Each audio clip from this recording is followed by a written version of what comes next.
Scammers are using victims' phone numbers to drain their bank accounts. As Team 10 investigative reporter Austin Gravis shows us, it all starts with something called SIM swapping. Your phone suddenly loses signal. No calls, no texts, just no service on the screen. You assume it's a network glitch. Nothing changes. If this ever happens to you, don't restart it 10 times. Borrow a phone and call your carrier immediately. Ask, was my number ported or my SIM swapped? That one question could save everything you have. Because what most people don't realize, someone may have just convinced your mobile carrier to hand over your phone number. And with it, every one-time passcode, password reset, and banking alert now goes straight to them. In 2024, the FBI logged $26 million in direct SIM swap losses, and experts agree the real number is far higher because most victims never report. And older adults are hit the hardest because SMS is still the default, and response windows are slower. This scam doesn't hack your phone. It hijacks your identity, and banks can't stop it because it happens outside their system entirely. Today, I'm breaking down exactly how phone number takeover works and the simple steps to protect every dollar you have. Watch until the end. I'll show you the defense strategy that dramatically reduces your risk and gives you the best chance to stop it fast if it happens. Let's get into it. The moment your phone goes silent and your money starts moving. It starts with something that feels like a minor inconvenience. Your phone loses signal. You check your settings. Still nothing. You figure you'll deal with it later. That moment, while you're assuming it's a glitch, is the moment your financial life is being drained.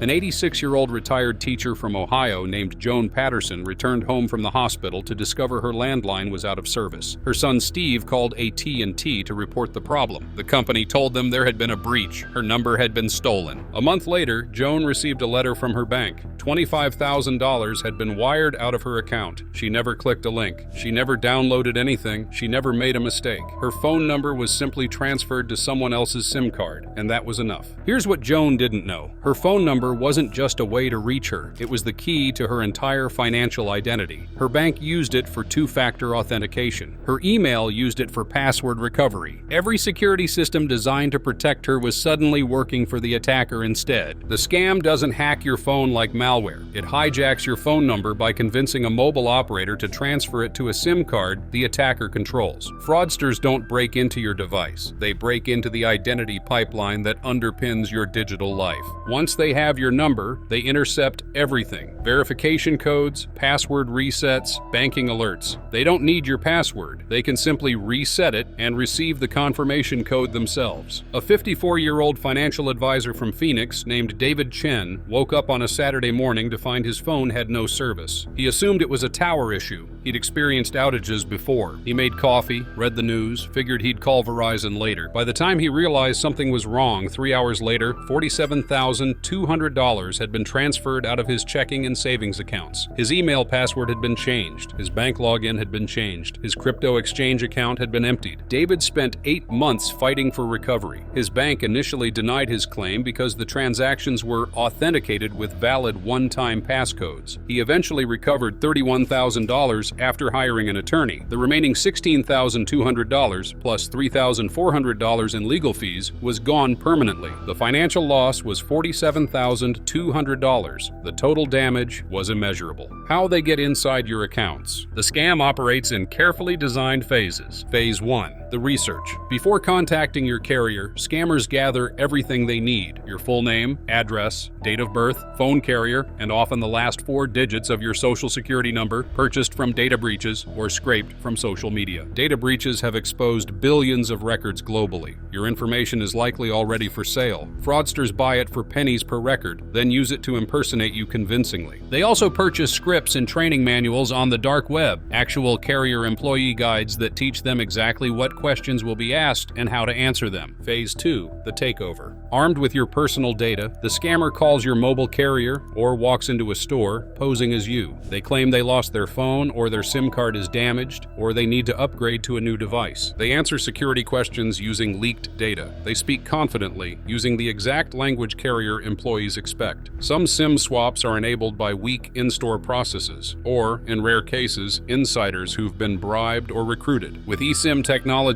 some takeovers happen entirely remotely. No physical SIM card needed, no store visit required, just a few verification questions, and your number belongs to them. Phase 3, the hijack. The moment the swap completes, your phone loses service. All calls, texts, and SMS-based verification codes now route to the scammer's device. They immediately trigger password resets on your email. They receive the verification code. They're in. From your email, they identify your bank, your investment accounts, your crypto exchanges. They reset those passwords too. Each code arrives on their phone, not yours. Within minutes, they have access to everything SMS verification was supposed to protect. Phase 4, the drain. Once inside your accounts, they move fast. Wire transfers to accounts they control, Zelle payments to mules, crypto purchases that are immediately moved to untraceable wallets. They transfer from savings to checking, then drain both. They max out credit cards with cash advances. They change your contact information so alerts go to email addresses they control. A 62-year-old small business owner from Denver named Patricia Morales lost her phone signal on a Thursday evening. By Friday morning, $89,400 was gone. Checking, $23,600. Savings, $41,200. And a business line of credit, $24,600. The fraudsters had changed her email password, her bank password, and her phone's account PIN. Every security measure she had was turned against her. Her bank classified the transfers as authorized because valid authentication codes were used. Patricia spent 11 months fighting. She hired 2 different attorneys. She recovered $52,000. The remaining $37,400 was deemed unrecoverable. The financial loss was $89,400. The total damage was immeasurable. Hey, if you're realizing how sophisticated this threat is, hit subscribe and turn on notifications. These tactics evolve every week, and staying informed could save you everything. Why banks keep losing this fight? Banks spend billions on security, yet this scam keeps winning. Here's the uncomfortable truth most banks won't say out loud. Phone number takeover sits outside their control. Banks can lock accounts, flag transfers, and freeze cards. But the moment authentication relies on your phone number, they're trusting a system they don't own. Telecom networks with fundamentally weaker security. Here's what banks won't tell you. SMS-based one-time passcodes are considered one of the weakest authentication methods. The U.S. National Institute of Standards and Technology officially warned against SMS verification back in 2017, citing SIM swap and interception risks. Yet most major banks still rely on it today because customers resist alternatives that feel less convenient. Mobile carriers often use knowledge-based authentication, name, date of birth, address, account PIN that can be guessed or retrieved from data breaches. Once criminals have that data, impersonating you becomes disturbingly easy. When the SIM swap happens, banks are blind. From their systems, it looks like you are receiving the codes. The authentication technically succeeds. That's why victims hear the same devastating sentence over and over. The transaction was authorized. From a compliance standpoint, banks classify these as authorized transactions. Even when fraud is proven later, reimbursement is not guaranteed. A 2024 UK Payments Council review found that only 59% of authorized push payment fraud victims were reimbursed, leaving tens of thousands permanently out of pocket. And this isn't just an American problem. In the UK alone, unauthorized SIM swaps shot up by over 1,000% in 2024 compared to the previous year.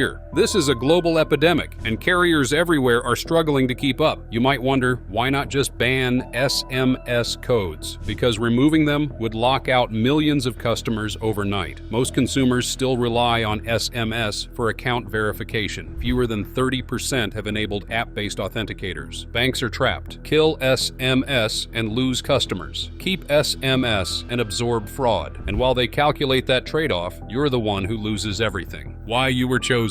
This isn't random. Attackers pick people who rely on SMS verification, keep accounts linked, and have enough balance to make the theft worth the risk. Reports consistently show older adults are hit hardest. Higher balances, more SMS verification, and slower response windows. But age isn't the only factor. Behavior matters more. If you bank on mobile, use Zelle or instant transfers, and keep checking and savings linked, you're worth more to scammers. Accounts with instant payment access are significant significantly more likely to be targeted than those without. Timing matters too. Attacks spike on evenings, weekends, and holidays when banks, carriers, and victims respond slower. When verification shortcuts are more likely. When you're relaxed and not monitoring your accounts. Even geography plays a role. Urban customers with multiple financial apps are hit harder because fraudsters can cascade from email to bank to payment apps to crypto in a single session. Once your number is hijacked, every app that trusts SMS becomes a domino. This is why victims often say, "They knew too much about me." They did, because they researched you before they ever made a move. Have you ever lost phone service unexpectedly, even for a few minutes? Share your experience in the comments. Your warning could help someone else recognize the signs. The red flags everyone misses. By the time most victims notice something is wrong, it's already too late. But there are warning signs, if you know what to look for. Sudden loss of service. Your phone unexpectedly loses signal even with full coverage bars shown previously. This happens because the scammer has deactivated your SIM and activated your number on theirs. Most victims assume it's a network issue. It's not. You can't receive any texts, even from friends. This is often the first concrete sign. If people are texting you and you're receiving nothing, your number may already be compromised. Unexpected carrier notifications, alerts about SIM changes, new device activations, or account modifications you didn't request. These often arrive by email when your phone is already compromised. Don't ignore them. Password reset emails you didn't trigger. If you're receiving password reset requested emails for accounts you didn't try to access, someone is testing your security. They may already have your phone number.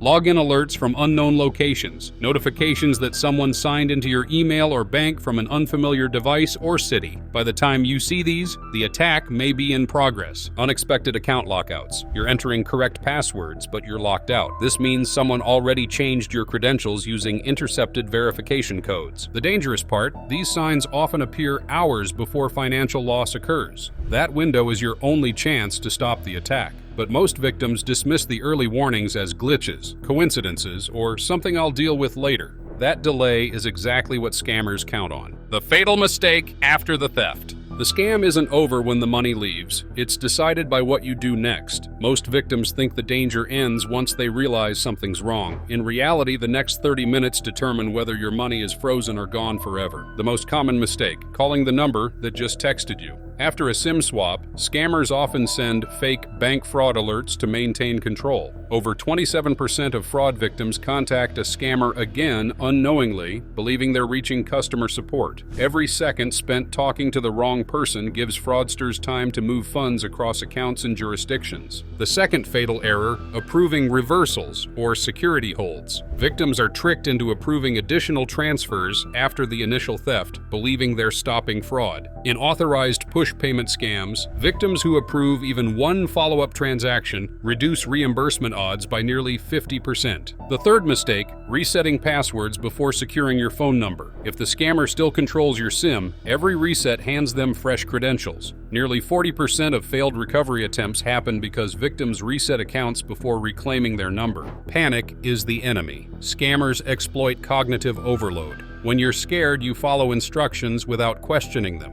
You trust anyone who sounds official. You act before you think. The wrong quick action can legally reclassify fraud as authorized activity, and once that happens, banks stop fighting for you. The only recovery order that gives you the best chance of getting your money back. There is a correct sequence to recover from this scam, and banks quietly expect you to know it. Do this out of order, and you may permanently lose reimbursement rights, even if fraud is obvious. Step 1. Reclaim your phone number first. Go to your carrier in person if possible. Use the exact language. "I need an emergency SIM swap reversal due to identity fraud." Ask them to freeze all SIM changes and add a port-out PIN, sometimes called number lock or SIM lock. Until your number is locked, the scammer still has the keys. Step 2. Secure your email before touching your bank. Log in from a clean device. Change your password immediately. Search settings for Account Recovery Phone and remove your phone number entirely. Add an authenticator app, not SMS. Your email is the master key. If they control it, they can reset everything else. Step 3. freeze money movement, not just cards. Call your bank and say, "I need an account-level freeze for suspected account takeover." This is different from canceling cards. Ask them to disable Zelle, wires, and external transfers immediately.